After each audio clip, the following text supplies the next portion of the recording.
Hello, everyone. Welcome back to the TriStar Sports Show for episode 23. Jamie and I are here once again after another week of college football.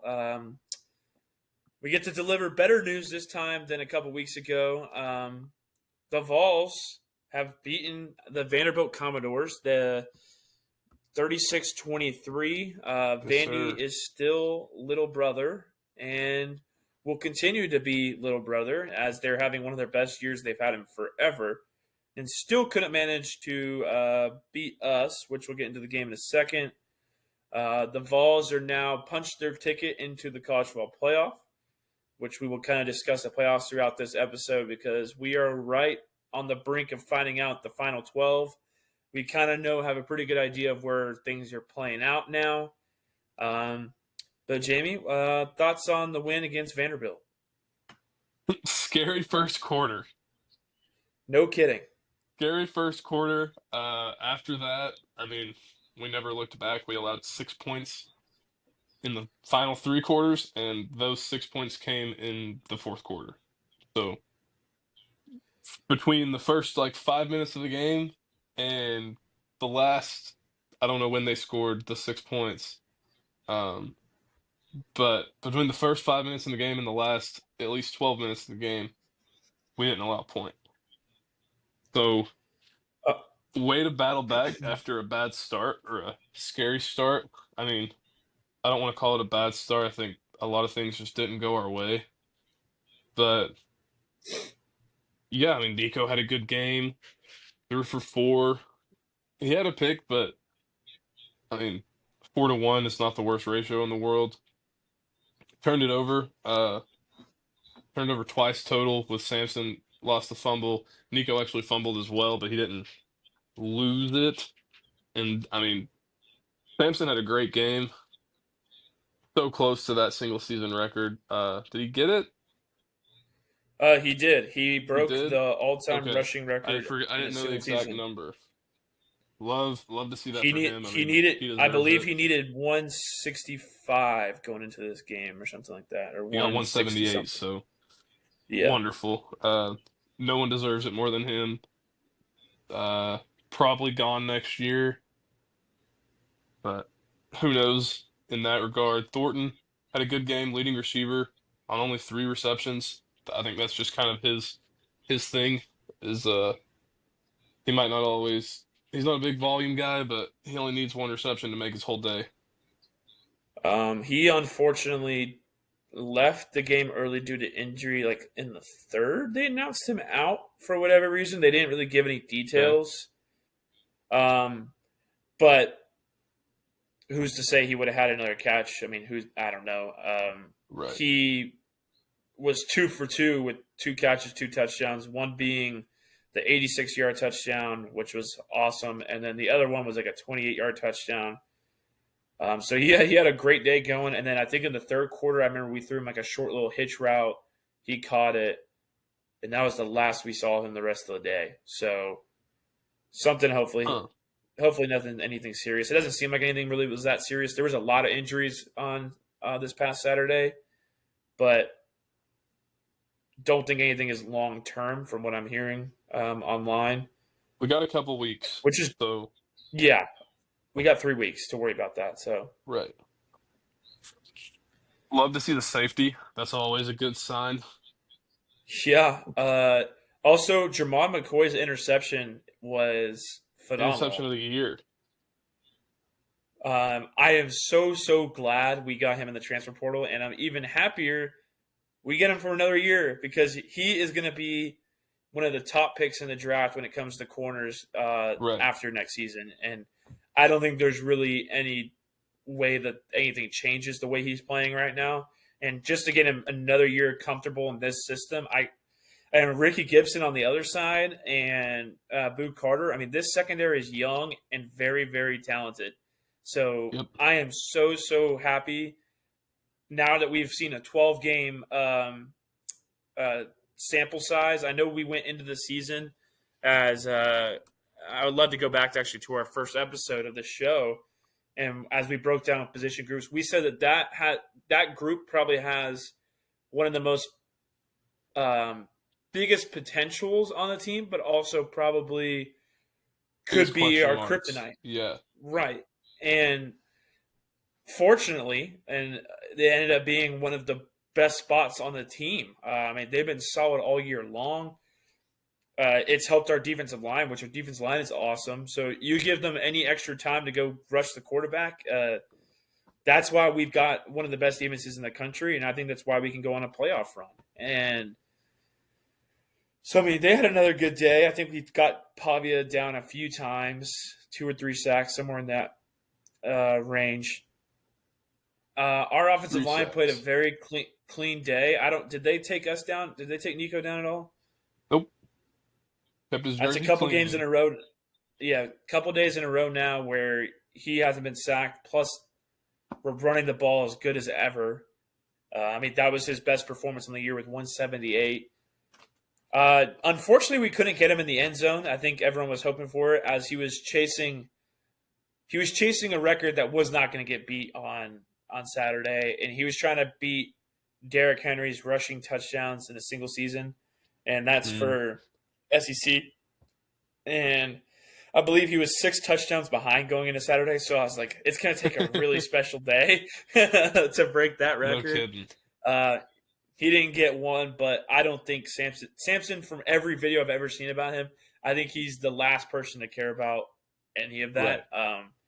He seems to be appreciative of what has happened this year, but this team is pretty locked in and has one goal in mind, and that's to go win a national championship. And, you know, we can complain about the playoff standings, which we'll get, like I said, into later. But we gave ourselves a chance, and that's all you could really ask for at the end of the day. We went into the season. I think we both sat here and said 10-2, 11-1. That's what you got to do this year. 10-2 is like, that's got to be your floor. And it's a very good floor as we now Right. going into the rest of the season. And going into next year, we kind of know how this landscape's going to play out. And 10-2 is very good now. But I mean, you were an upset away from 11-1 on the season. That's where we're standing at right now. And I mean, Wasn't the stuff 10-2 we were happens. expecting.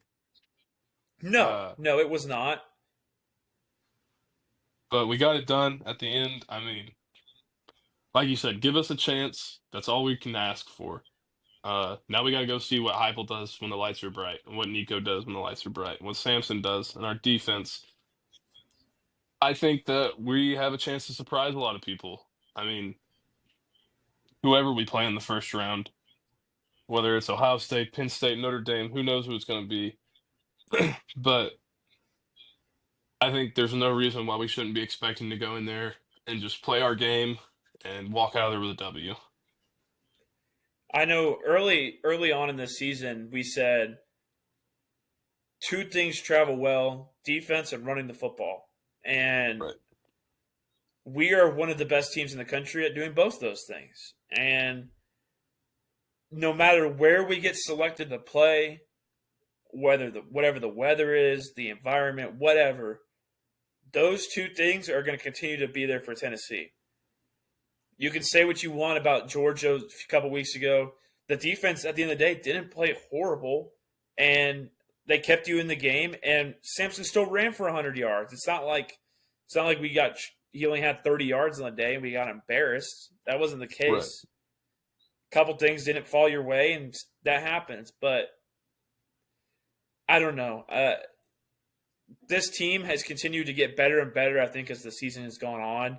I think that starts with the quarterback position. We kind of talked about this past weekend just how much Nico has improved throughout the year.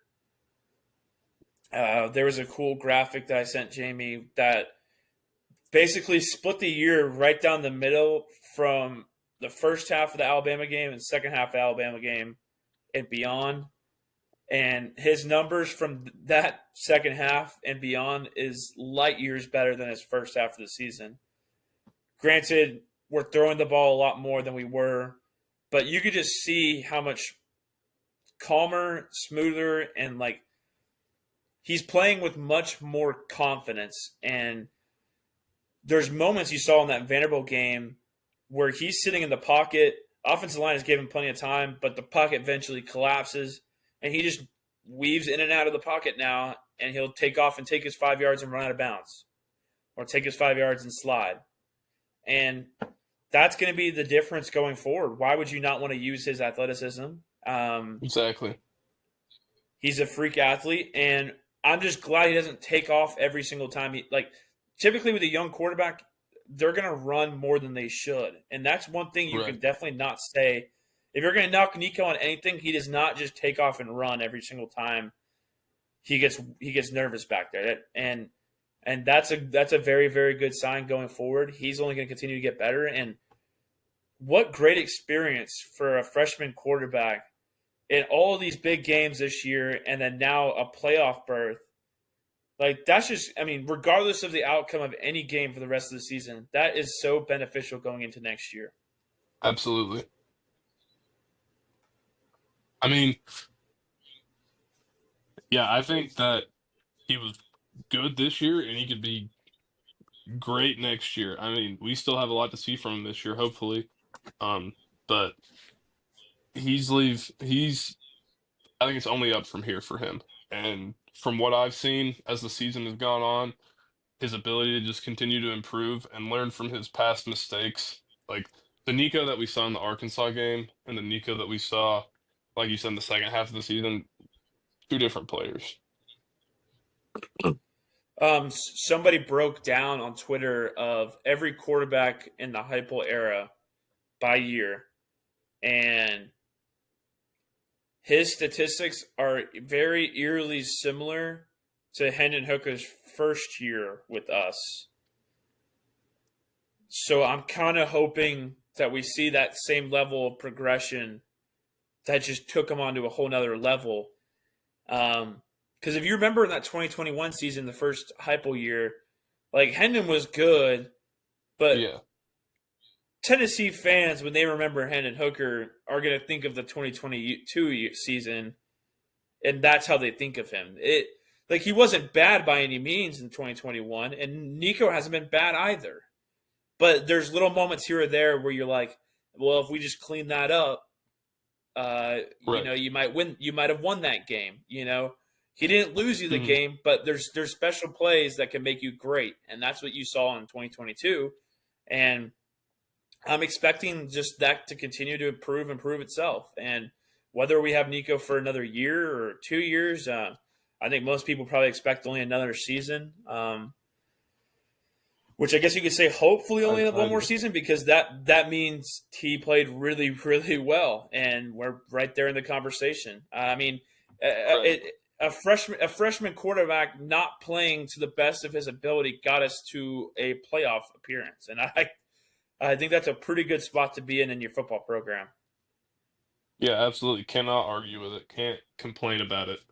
I mean, you can find your little nitpick things to talk about. But at the end of the day, 10-2 as a freshman. I mean, go back to Hendon Hooker. He was 7-5 on his first year. Are we a better team now overall? Yeah, for sure. But still, I mean, 3 more wins, playoff berth. Come on.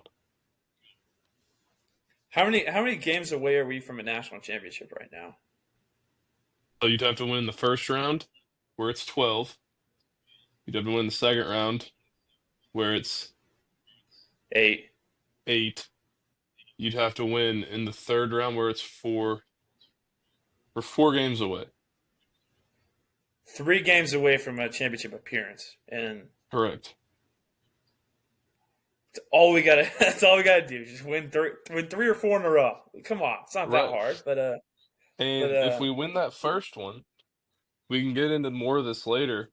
But theoretically, we're going to be the best. We're going to be the best away. The best away team. So it'll depend on how everything else shakes out. But if we win the first one, we could have a pretty favorable matchup in the second round against like a Big 12 or somebody. No? No. So the way it works is the number 1 seed plays the winner of the 8-9, because it's the worst. it's the worst guaranteed team because either way, so like if the five's playing the 12, you're expecting the five to win. So why would you put the five against the one right then and there? It makes sense if you actually look at it, Yeah, and but I thought they would just play the worst remaining seed, like kind of how you do in the that's NFL. that's something that people have been calling for. They probably should move towards in the future, but that's not how they have it set up right now. Okay, that's my bad then. I didn't know that.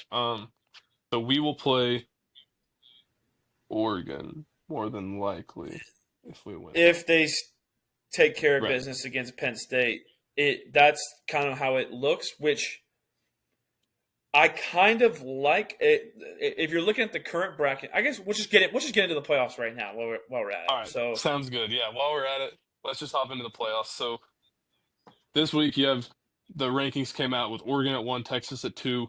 I'm just going to go down to 12. Oregon 1, Texas 2, Penn State 3, Notre Dame 4, Georgia 5, Ohio State 6, Tennessee 7, SMU 8, Indiana 9, Boise 10, Alabama 11, and Miami 12. Keep in mind, most of these will drop back one, if not two seeds, because the Big 12, the winner of the Big 12 championship is confirmed in. So, barring no upsets, every team will drop back one, which will knock Miami out. Um, correct. is there a Trying to get a playoff bracket anywhere? I'm trying to get a picture of it so I can share my screen, but the internet is not being kind to me.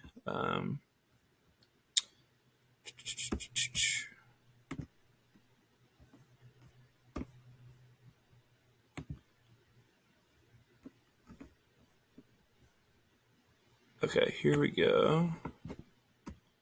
I'm gonna share my Okay, screen and let me know if you I can found see one. this. It's I found a current bracket as it currently stands.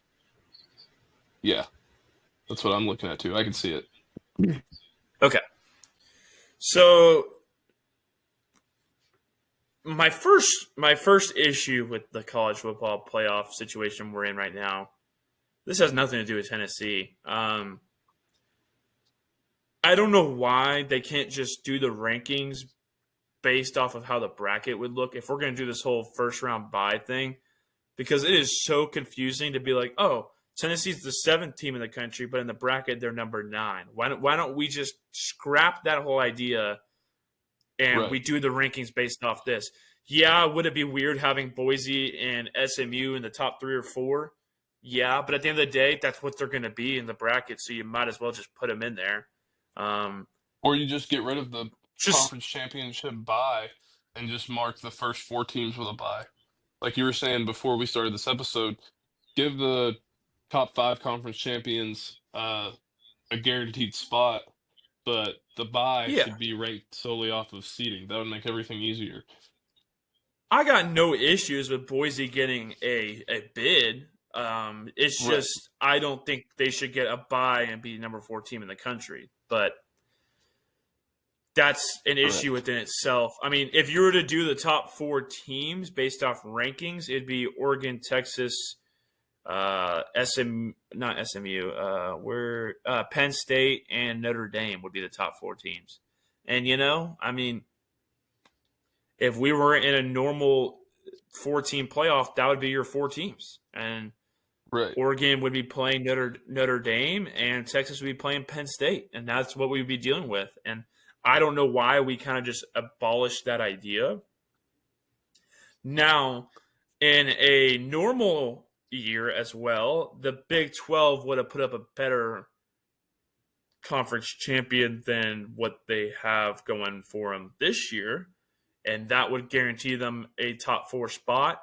And we would have just seen the power 4 teams in the top 4, and I think people would be less, um, I guess, angry, confused about it, instead of now I having Boise right there in front of our face.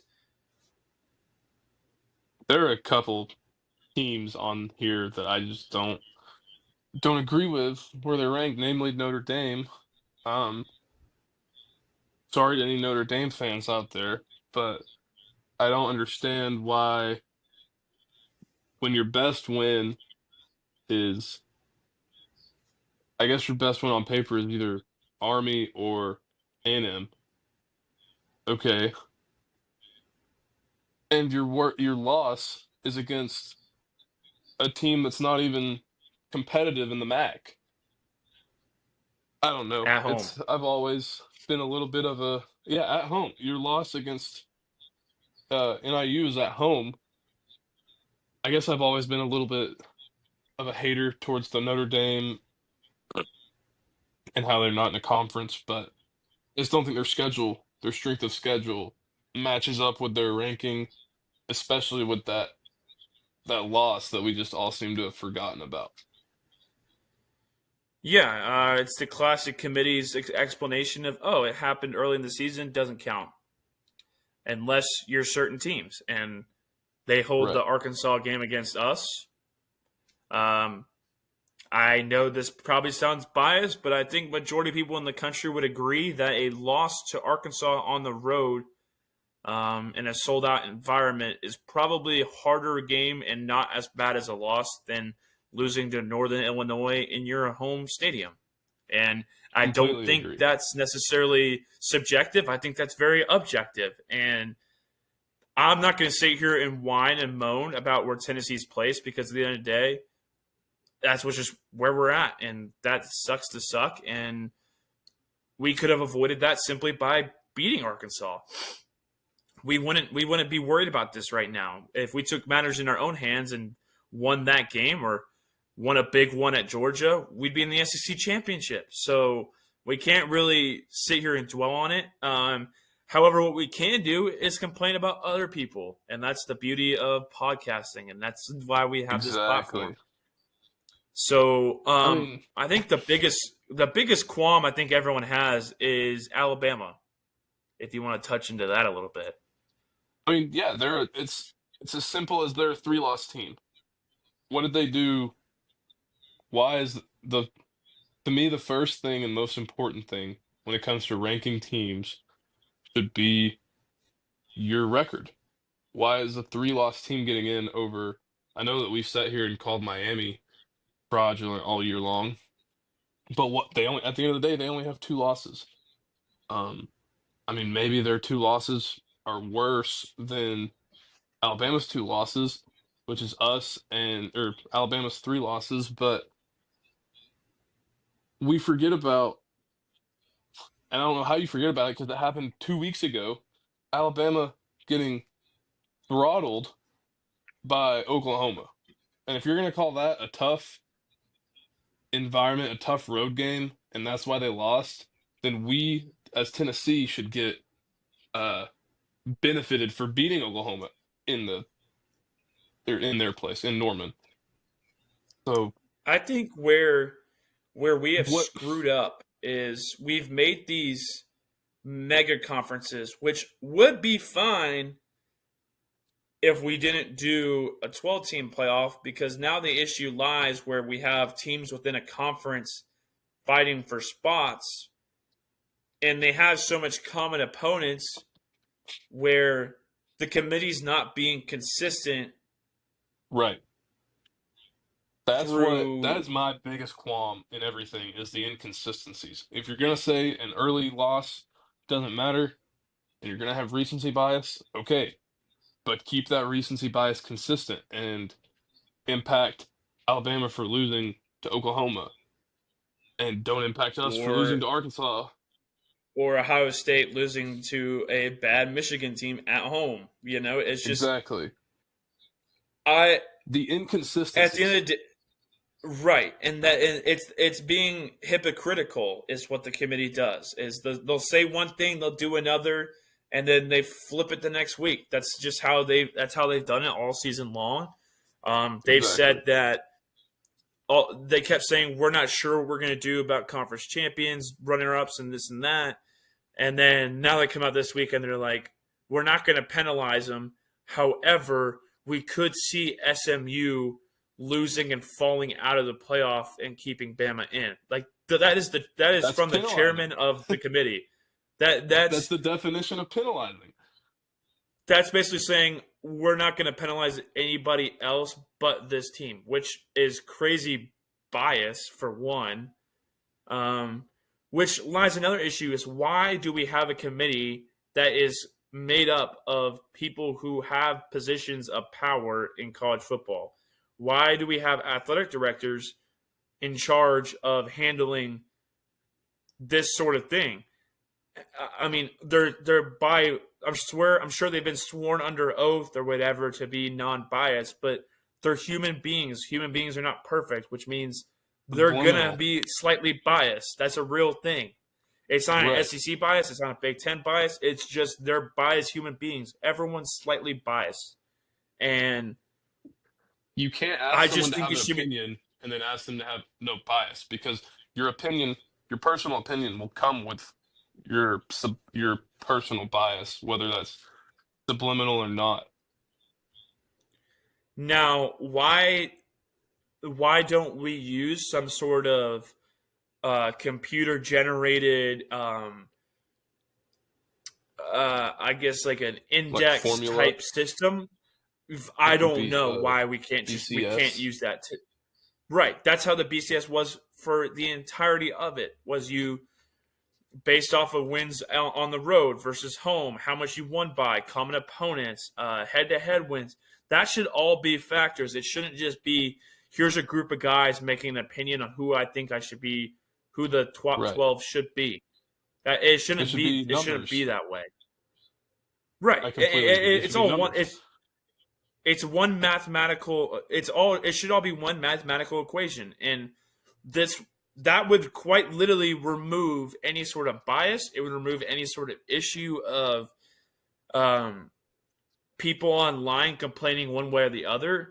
It would just be the Right. cold hard facts of here's are your 12 teams. And if you want to And that guarantee equation, the top 5 conference champions, that's fine. That is fine. You can put it within that equation. It's not complicated.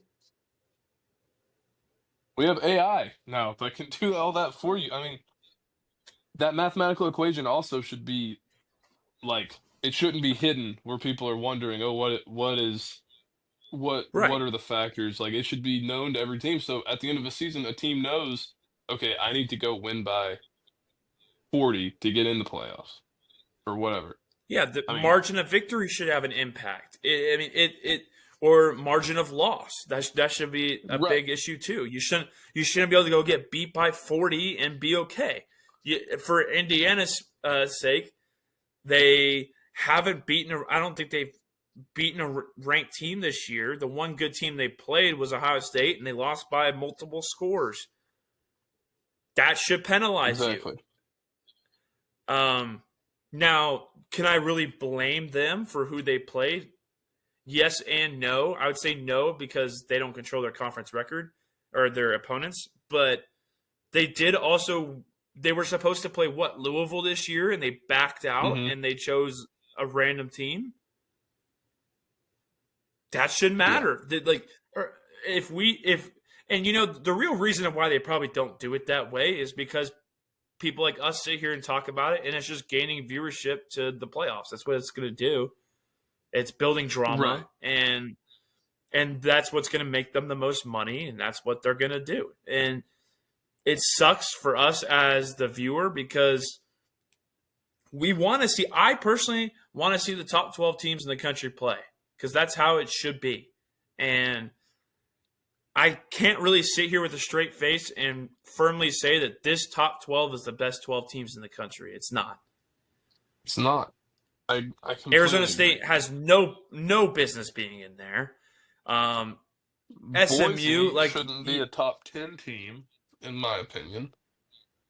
no, I mean, yeah, I will say asterisks by them because they did play Oregon really really close on the Right. road, and that, but the rest of their schedule is a joke outside of UNLV. It's a They joke, should be ranked higher and than, in my opinion, they should be ranked higher than Indiana because neither team played a ranked opponent, only played one ranked opponent. One team correct. played the ranked opponent closer than the other team, but at the same time, I don't know. I find it's hard for me to sit here and say that Boise should be a top 10 team. And Penn State is ranked number 3rd in the country, and they have one ranked win, and that was against Illinois, who I don't even know if they're still in the rankings, but they've been at like that 20 to 25 range the entire season. Right. And so what did they have to show? They played one good team, and that was Ohio State, and they got beat at home.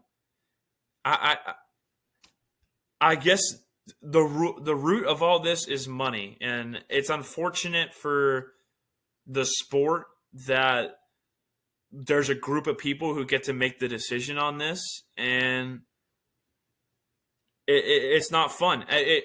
College basketball has it figured out. I'm pretty sure people still have the final say, but it's a mathematical system of what they follow.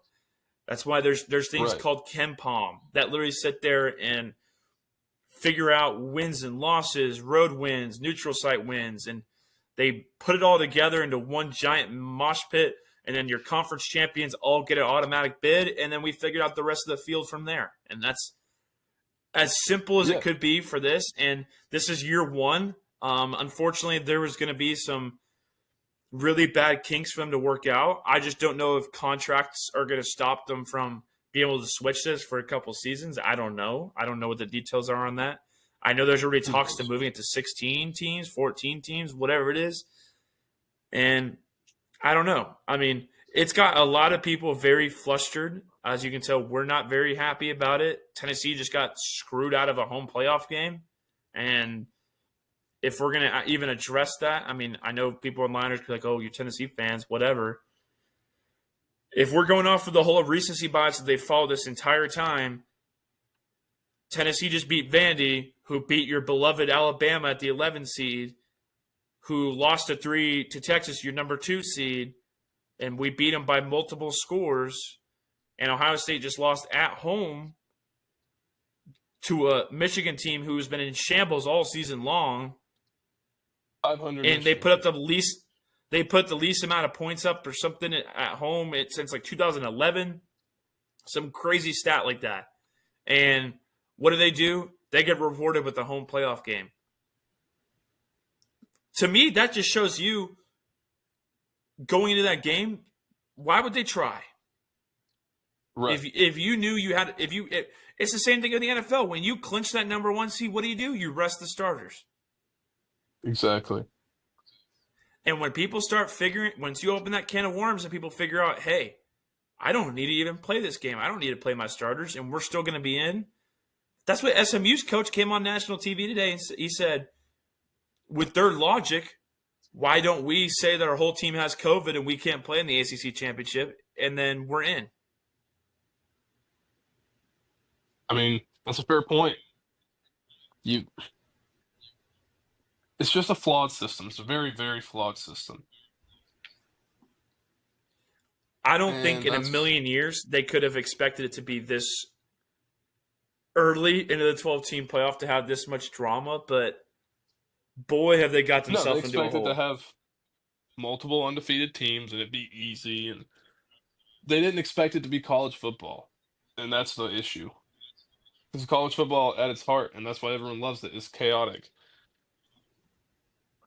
I don't know if we need to go back to more of a division format in these big conferences, because the 12-team playoff lining up the same year that we did the super conferences meshed into one big nasty issue.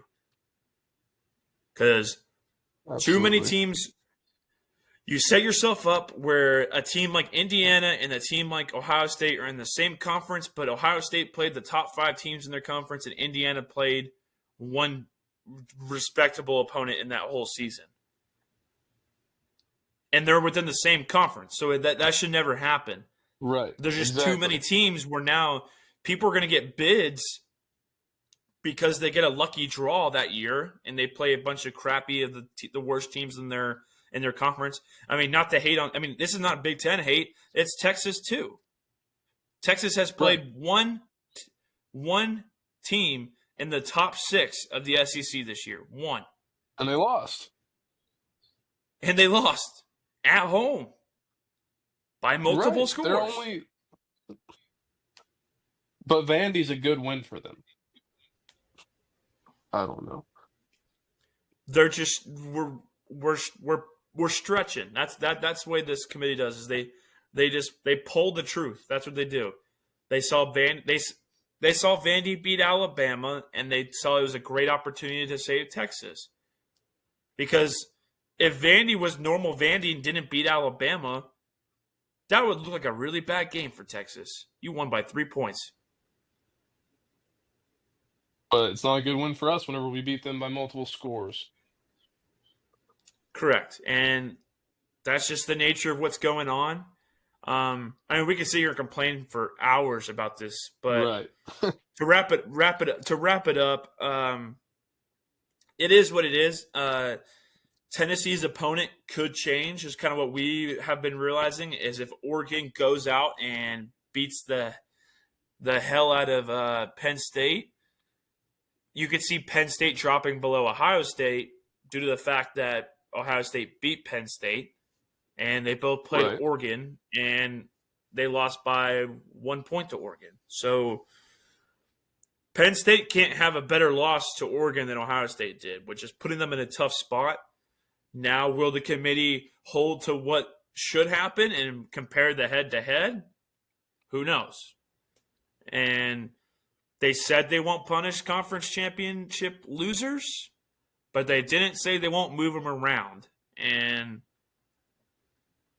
who knows? Tennessee could be Exactly. traveling to Ohio State. Tennessee could be traveling to Happy Valley and play Penn State. Tennessee could somehow end up being the 8th seed and host a playoff game for all I know. I'm not holding on to that hope, but it's in the realm of possibility. Who knows? I think one thing is for sure, and that nothing's for sure. I don't know. I was gonna make a joke about Alabama being in the playoffs no matter what because they're Alabama, but that's not even for sure because Clemson, in a logical world, you would think that okay, Clemson beats SMU in the ACC championship. Clemson gets the guaranteed bid and the bye. SMU can't. SMU should drop, but they shouldn't. Based off of where they're ranked this week, they shouldn't drop out of the playoffs, and then you knock out Alabama. But who knows what's going to happen? I mean, the last thing I'll say about the committee is they lost a lot of credibility last season, and everyone really won't look After at them the same yes. after the way they handled Florida State. I don't give a dang about whose quarterback's hurt or whatnot. 13-0 is 13-0. They were a conference champion winner with their backup quarterback. Could they have gone out in the playoffs and got absolutely destroyed? 100% they could have. But that's kind of the spot they deserve to find out. So I don't Right. know. Why do we play And games if you can go undefeated and miss the playoffs? Why do we play? and as much as I like joking about Lane Kiffin saying teams aren't going to want to play for their conference championship because he didn't make it and also won't be making the playoffs, but if SMU gets snubbed, you're going to cause a really, really bad situation on our hands. Of SMU would have rather had 2 losses in the regular season to 2 ranked opponents and then coast their way in. But there's a lot we're going to find out this Sunday. This upcoming week, we have championship weekend, so there's going to be a little bit of moving around, probably not a ton, and we'll figure things out. Which also, I still think it's weird that the selection Sunday is this Sunday because it's not going to happen this year. It was close to happening this year, but there is a possibility where either Army or Navy is a good team one year. And what do you do whenever your selection Sunday happens and you put one of those teams in and then they lose the next week? Like what's the point of them playing the Army Navy game? I'm not saying that Army or Navy would ever rest their starters if they were in the playoffs because I think that game legitimately might mean more to them than the national championship. But It does. it just doesn't make sense to me, you know? It doesn't make sense to me. Here's another funny situation. I was thinking about this in the outside world, and I don't know why no one's mentioned this.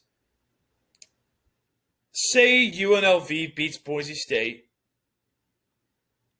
but say Army beats Tulane. Army's a one-loss team. Why is Army an Right. American Conference Two champion? number four. Not why is that not a better team than the Mountain West champion, who's 10-2?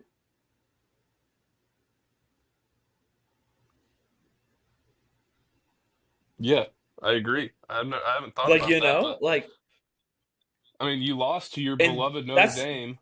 At, like that's not a crazy situation on our hands. I mean, Army can beat Tulane. I mean, Tulane's favored, and UNLV can beat Boise State. That's not an impossible thing. But I think the way they've set it up is they had UNLV at number 20. They have Army at 24. So they're going to try to probably do what you kind of said, and they're going to be like, they were ranked ahead of them, so they're the better conference champion. doesn't make any sense to me. And they like to pull the whole because I said so. That's kind of the vibe that I get from this committee. And they don't really have it. I I mean, wish I could sit down and maybe what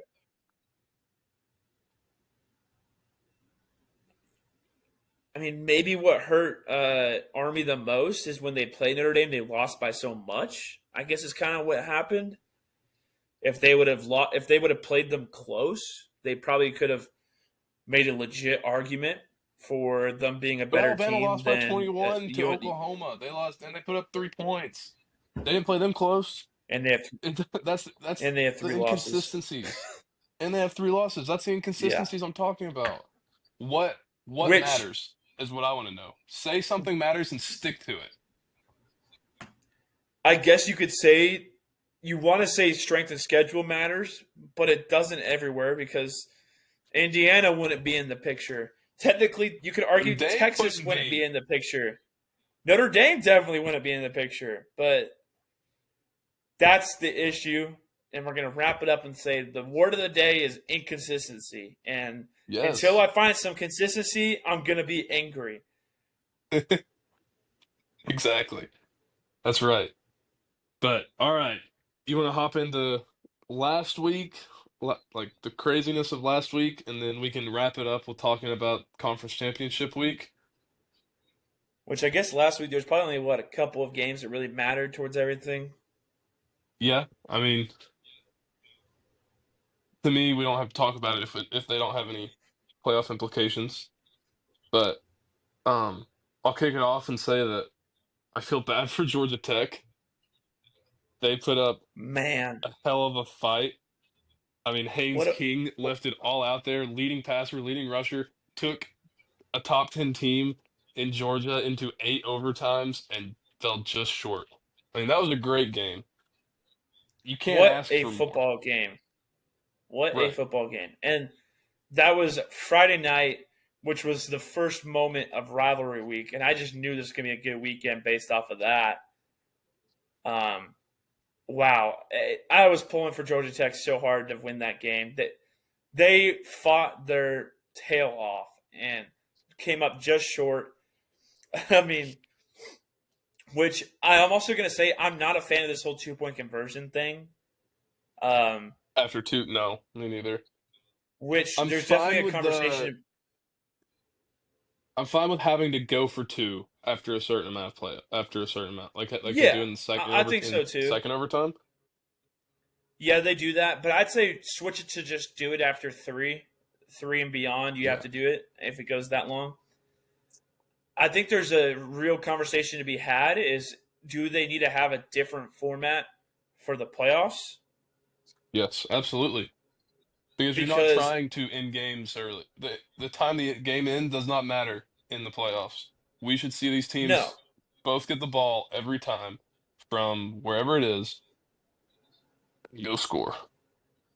I'm not trying to see a 2 point conversion off in the national championship or in the quarterfinal or a trip to the national championship in the semifinal between two very, very good teams. Right. The we had the format for the longest time of just start the ball at the 25.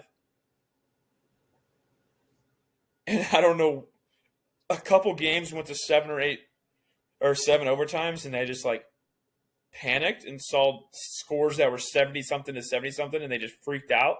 I don't know if that was the case, Why? but there's a lot of change. We're needing a lot of change, and it's a perfect time to do it because there's a lot of change throughout the college football landscape to begin with. So Exactly. if there's ever a time to set things up for the future, it's right now. Don't wait 10 years in and then be like, let's change this and that. Everyone's gonna be like, well, we've already experienced 10 years of this way. Don't mess with it now. Then you're messing with like the legacy of like there's going to be a team somewhere in those 10 years who lost on a 2-point conversion. It's like, well, what the heck? Because my issue with the 2-point conversion thing is teams have part of a playbook that's specifically 2-point For conversion plays. And you probably have 3 or 4 of those plays. 3 or 4 that you genuinely trust. Right. You could see after we got to third or fourth, fifth overtime, you're like, what are we doing? I mean, these play calls are just like, how about, have you tried running the ball? You're at the 2-yard line, 3-yard line. How about you try running it? They don't want to because if you run it and don't get it, you look like an idiot. But I was yelling for Georgia Tech to run the ball. Hayes King was having a game of his life running the ball. I would have just ran it every single time. Eventually, one of the times he's going to find his way into the end zone. Right.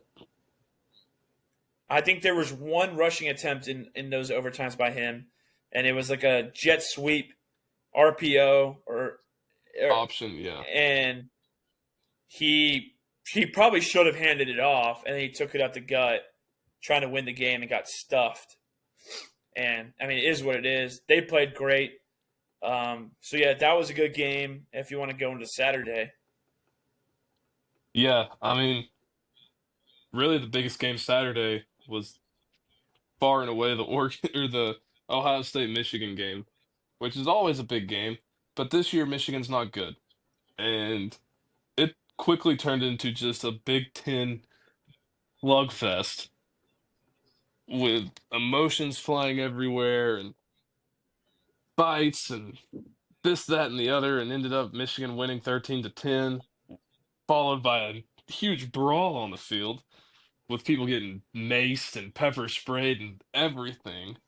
I mean, I think somehow the post-game shenanigans has actually kind of made a lot of people forget of how bad of a game Ohio State just played. played an awful game. And I mean, there was multiple times Will Howard was throwing the ball, turning the ball over in the red zone. He threw one interception that led to Michigan having the ball right there at the 2 or 3 yard line. I mean, bad. And Michigan didn't play good either. Right. But Ohio State tried to play into Michigan's hand and try to run the ball, and Michigan still is a tough team, and they out-toughed them. And whether or not Harbaugh's gone, I mean, Ryan Day is now 1-4 against Michigan. I don't know what they're doing. I could give them a break the last 3 years. Michigan just won a national championship. Exactly. No excuses this time around. Especially now you put yourself in a situation where Michigan's going to be better next year. You know they will. And it's going to be at the big house. Playing with... Right. I don't know. I think if they get beat by us or whoever in the first round of the playoffs, I think they may have there may be some talks. I don't know if they'll get rid of Ryan Day, but here's the issue. All these other coaches who are getting hired and fired, it's happening now. Ohio State, right. They have to wait 3 weeks before they play again. So candidates are going to be taken, or the best candidates at least. And the question is can you hire somebody that's better than Ryan Day right away? I don't know if you can answer that question. I think that's kind of who knows. But which that's another issue is the transfer portal opens and closes in the matter of the time that the playoff is. Right, So we've if already you had were somebody leave. I don't know if you yeah, saw that. we've had two guys leave. Khalifa Keefe, our running back, Okay, I didn't know he left. I saw the lineman. and one yeah, which both of them I Right, don't who really blame. cares? I think there was good depth in both those positions. Best of luck to them, But here's my question: But what if one of those guys were to leave and go to an Ohio State or another playoff team? he would not be eligible. I know he wouldn't be eligible, but wouldn't that draw a little bit of like questions or suspicions of like, hmm, tampering or something of like, what's this guy telling the other team? I mean, yeah. However, I don't think any team in the playoff is going to be. I don't think they're able to sign transfers That makes sense. Okay. from my knowledge. I don't know. It's confusing because there's multiple transfer periods, and I don't know. Maybe you can or can't, but they're definitely not going to be allowed on campus or probably anything along those lines. Right. And the odds of a player leaving a playoff team is because of playing time, and the odds of them going to a team who is also in the playoffs is probably pretty slim. That's true. That makes sense. And on top of that, um, the issue is on these big teams, there always is going to be some big name player who enters the transfer portal every single year from a big school Hmm. that nobody expects. Like a Caleb Downs, for example. Yeah. Like that's a big name. That's a big name. Isaiah Bond. Um, but they won't be able to enter until obviously their team loses because why would they enter until that happens? Right. But they might be homeless until like a couple months until the next period opens or something. It's a weird format that they run. Right. Exactly. I don't know. Like for Tennessee, are we even worried about transfers? Like you gotta be. You have guys whose sole job is recruitment. Right. So are we? How deep are we looking into the transfer portal right now? Because we don't really know who all is going to leave. I'm sure more guys will leave at the end of the season. It's just bound to happen. They just probably Hmm. want to be on a playoff team, and I don't really blame them. Exactly. So, I mean, I don't know. There is so much to figure out after this first year. Absolutely. I mean, I hope they work some of the kinks out. They have to, but maybe they don't. I guess. Okay. Back on track though. I guess really the only other game to talk about from last week in terms of playoff implications is Miami kind of screwed themselves in that loss to Syracuse. They screwed themselves bad. Bad, bad. Like, knocked themselves out of the playoffs.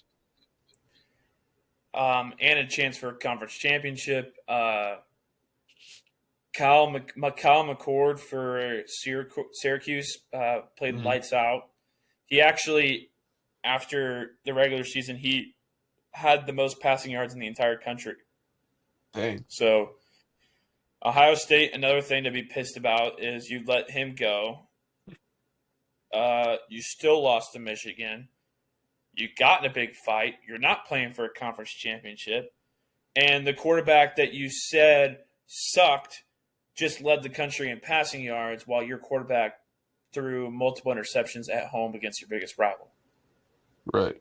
So, which we kind of glossed over the whole after the game situation. That was wild, It was wild, wild, nuts. wild. Um, pepper spraying was going on. Yeah. What's funny is I was sitting here with some people watching it in the living room, and we were watching. I have two TVs. On the big TV, I had the Tennessee game. On the left, I had Ohio State, Michigan with no volume on. So meanwhile, while I'm watching this Tennessee game, I'm peeking over to the left watching this whole fiasco on the field, which was hilarious with no sound because you had no context of what was going on. It was just chaos. And next thing you know, it calms down. Dude from Michigan pulls out the big Michigan flag, runs over to the Ohio State players and plants it right in the middle of them. That is comical. Comical. And they showed the two guys on the sideline for Michigan, which at the time I thought they were just laughing about the whole situation. Turns out it was them crying because they got pepper sprayed, which was a horrible situation because those guys were actually like trying to stop the fighting from going on. That cop, which I don't know if he's facing any issues, he just pulled out that pepper spray and just started getting the whole group. I mean, that is a nightmare scenario. I am shocked that there really hasn't been any repercussions from what I've seen. You would think, I mean, as a Tennessee fan, we'd be suspended.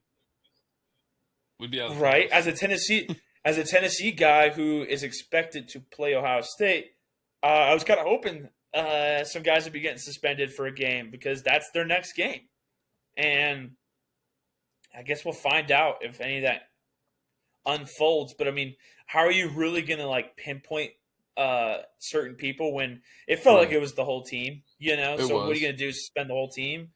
If that means a forfeit for the Vols, then yeah, I'm down. But that happening at noon was the worst thing that could have happened for college football because what did everyone else do? They planted flags all over the country. It was like I don't even know what to compare it to, but it was everywhere. Florida did it at Florida State. Arizona State put their pitchfork in the ground at Arizona. Where else was it? It didn't happen at Tennessee, that's for sure. I've seen people on Twitter begging to have that animation put into the college football video game. Oh, that was pretty funny. Oh my god. That'd be wild. Or yeah. What other game was it? There was another big one where someone planted a flag. I saw a whole compilation. There was apparently 22 teams this past weekend that were involved in some sort of scuffle. And boy, oh boy, was that entertaining. It's just like, do I think it's a little trashy after the game to be doing all that when you could just win? South Carolina. Is that what it was? Yeah. I'm pretty sure there's a picture of the South Carolina Gamecock taking a dump at the 50-yard line, which I don't know if that was true or not. What was the team where the mascots actually got in a fight?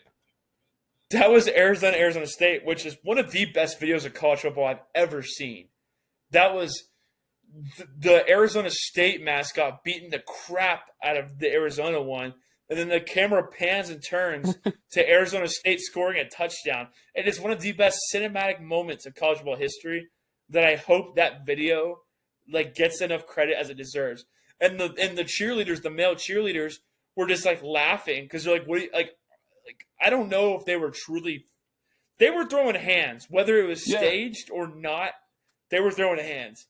I'm watching it right now, and they weren't just doing body shots either. They were taking some headshots in there. Huh. No, the head of the Wildcat almost came off. That thing was, you could see the back of the kid's neck.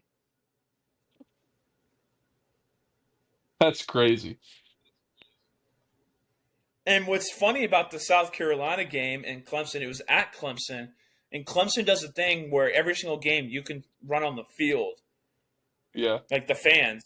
So South Carolina fans do what? Why do they do that? Why don't they get fined for storming the field? The fining rule is SEC. It's not. It's not everywhere. And it's a tradition at Clemson where the fans will run on the field after, no matter who they play, whatever the deal is. Really? It looks like they storm the field when they play the Citadel. It's kind of funny, but that's funny. South Carolina fans stormed, and they treated it like a true field storming. So you had them lining up at the 50-yard line taking photos.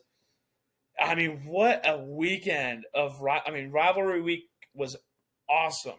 There's a video that surfaced. I was shown today that Oregon and Washington were playing at halftime. It was only a 10-point game, and Dan Lanning took a Washington helmet and took a sledgehammer and broke it. This is at halftime. That's something you would see like post game. Right. This was in the. That's a crazy video that I don't think they would have ever posted on the internet if they ended up losing that game.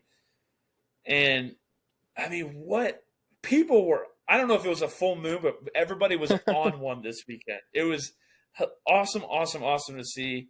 Obviously, some things Love you it. just can't condone, but man, man, oh man, what a way to end this crazy, crazy year. Right. Well, with that being said, would you like to get into conference championship week? See if there's any more Yeah, craziness this week? we'll do our best. There's a lot of close matchups this weekend. There are. I'll just speed through Friday really quick. You do have UNLV and Boise playing for that um fifth spot, fourth/fifth spot in the playoffs. And then like you mentioned earlier, you have Tulane and Army also playing, which Is either one of these home games? So Army actually is Army home, is, and so is Boise. and Boise is home. Yes. They are home. When Boise and UNLV played, I think it was at UNLV. Okay, so that changes some things. I It originally was going to does. say that UNLV had a good chance of pulling an upset here, which I wouldn't say they don't anymore. But Boise being home, something about that blue field, I have a hard time believing Yeah. they screw up with what's right in front of them right now. But that's kind of the nature of the season, and I wouldn't be shocked if it happens. Which, just to touch on UNLV, they've had a crazy, crazy season. We sat here Absolutely. and talked about during Tennessee's bye week, their quarterback, I forget his name now, who I don't started out the remember his name. year 3-0, balling out, quits. He quit football. What was the issues he had again? It was He was NIL. promised money, yeah, and didn't get it. So yeah, he backed out, and then they had their backup starting, and he was a transfer from somewhere else. And I just checked his stats. He's had a crazy season because I don't know. Let me look how many games he's played. Um, it was Matthew Sluka was I think the name of the first quarterback. Okay. Um, Now they have Haj Malik Williams, and he has played.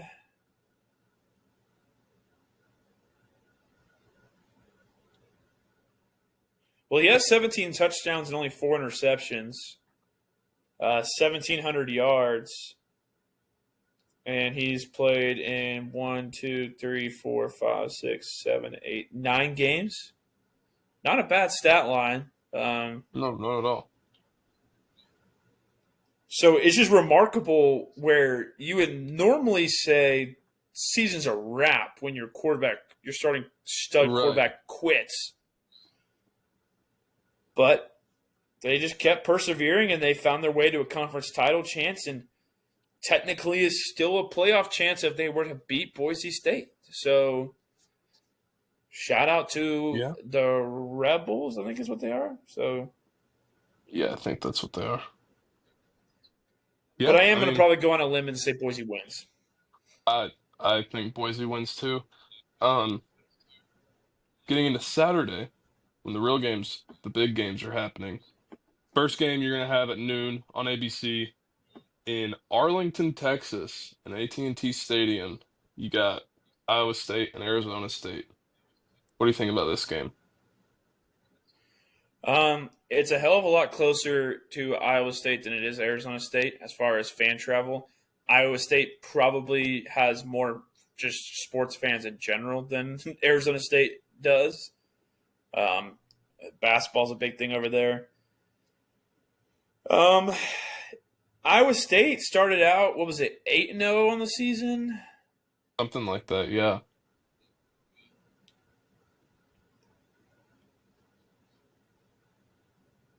7-0, 8-0, something like that. But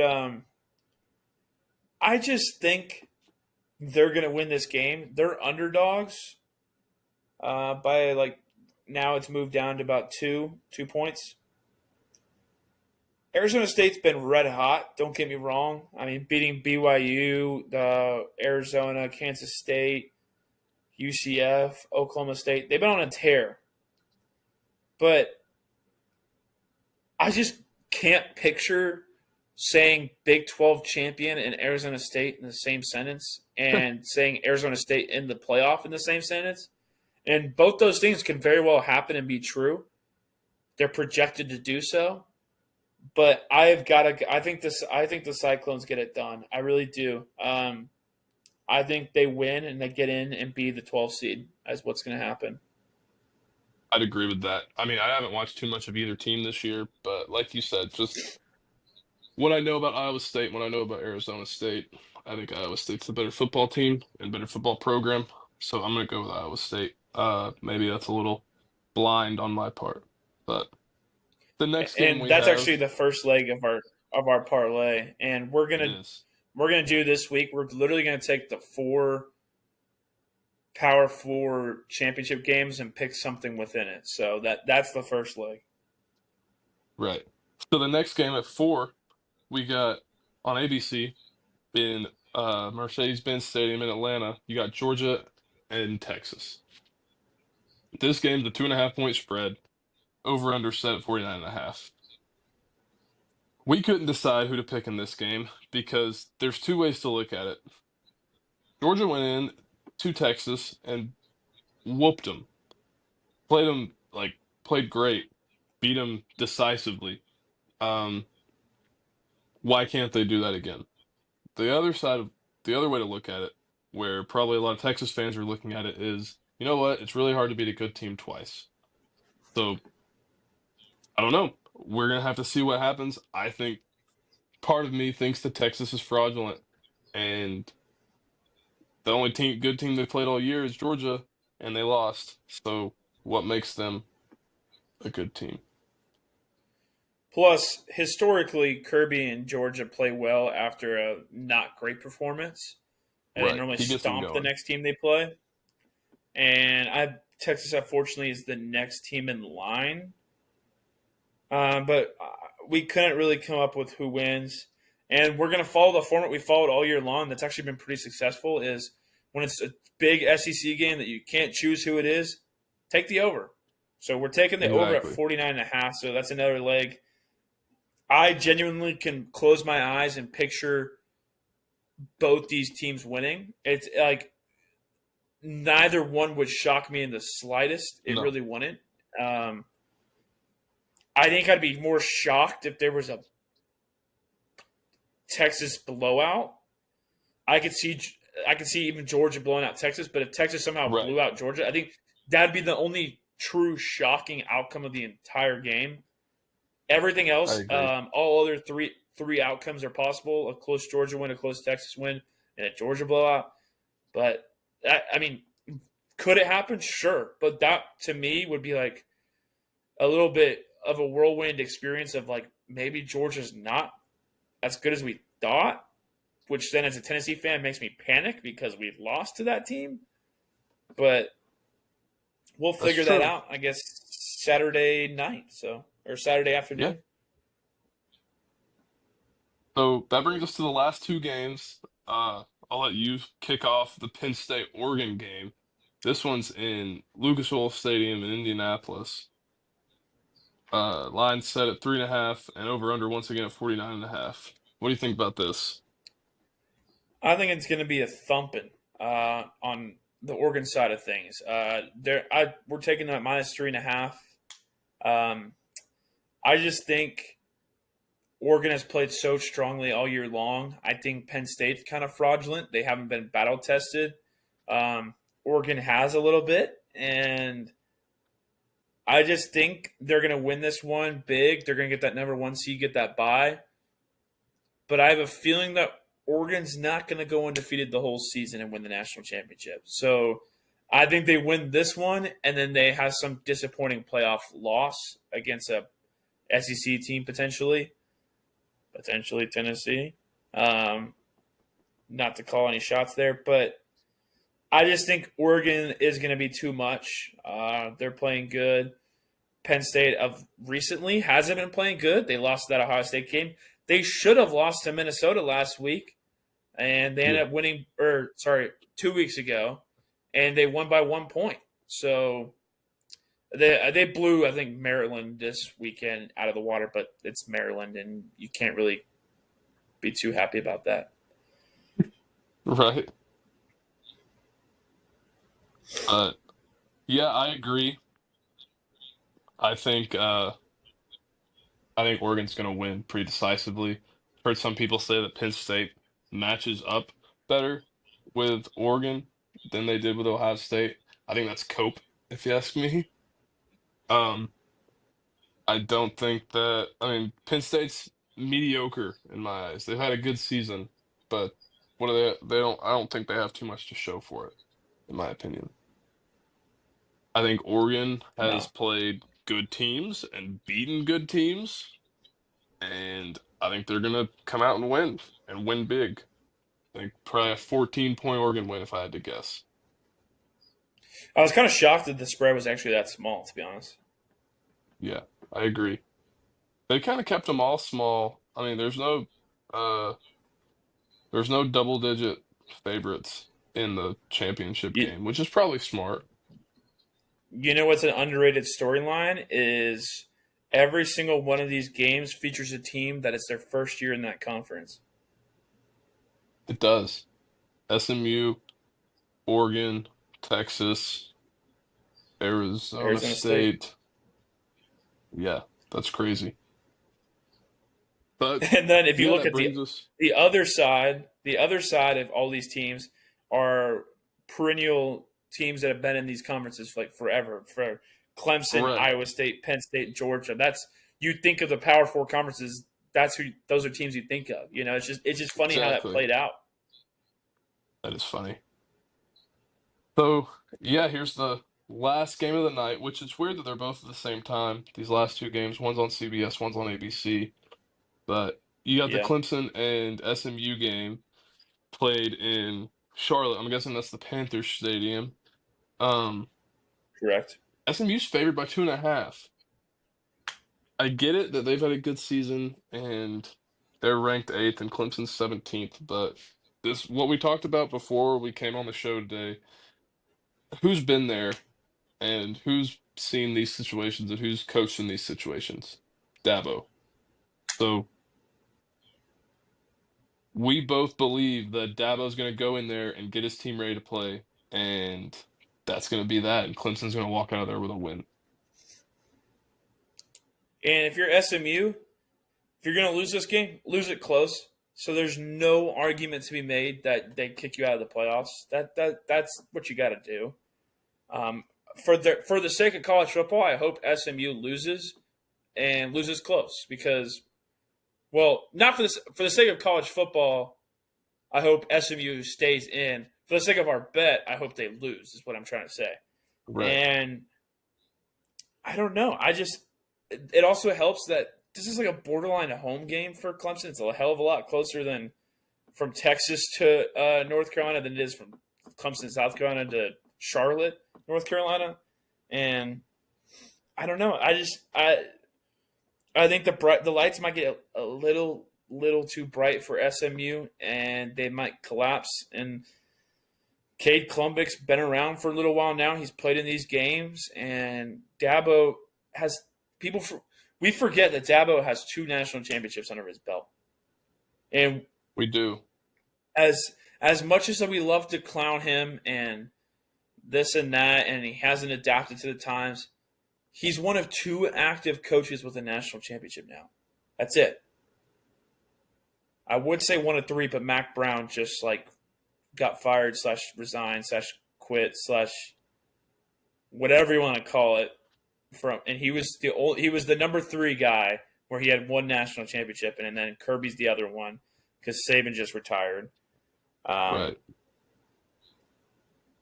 But yeah, I think that's our Power 4 championship games. I think Iowa State gets in, Clemson gets in, Oregon gets in, and the over hits in Georgia, Texas, and they both get in. That's where we're at. I agree.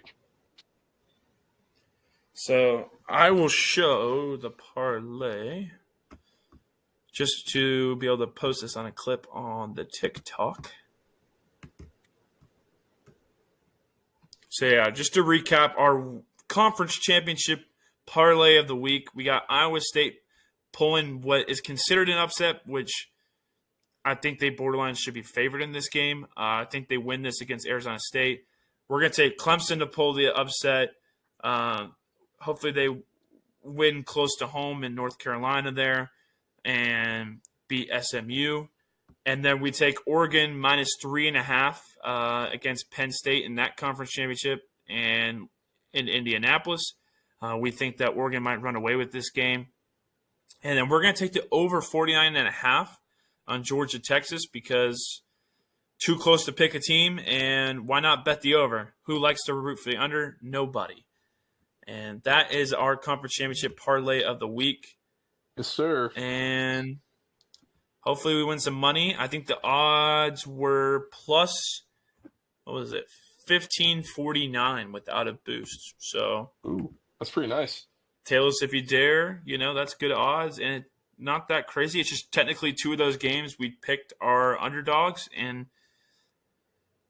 they don't feel like big underdogs. And I like that about that. So, Well, I guess that wraps it up. First college regular season is in the books officially. yeah, it flew by. Absolutely did. But it all leads up to this, and we're not done yet. We got some weeks ahead of us. Right. Next week, The Vols next aren't week done yet.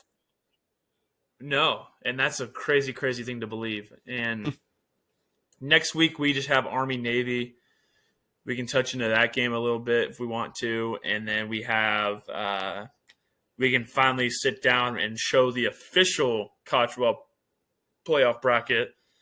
And I think that's when we should probably sit here and we both fill out what we think is going to happen, just because that's the only game playing next week, and we're going to be bored out of our minds. And if we're really, really bored, we could touch a little bit into college basketball. I know that's been hitting recently, and Vols are playing good. A lot of teams around the country are playing good. The SEC looks really good. Really good. Yeah, so just stay tuned for that next week. We're going to try to fill in as much time as we can when there's not much going on. But that is all for episode 23 of the TriStar Sports Show. Make sure to follow us on all of our social media platforms, Instagram, TikTok, YouTube, Spotify, and Twitter, or X. And that way you can see when we post, and all of our clips are full. Video version, if you're watching this, is on YouTube, and the audio, if you're listening to our beautiful voices, is on Spotify. And that will be all, and we will see you sometime next week. Have a good weekend, and go Vols. Have a good one.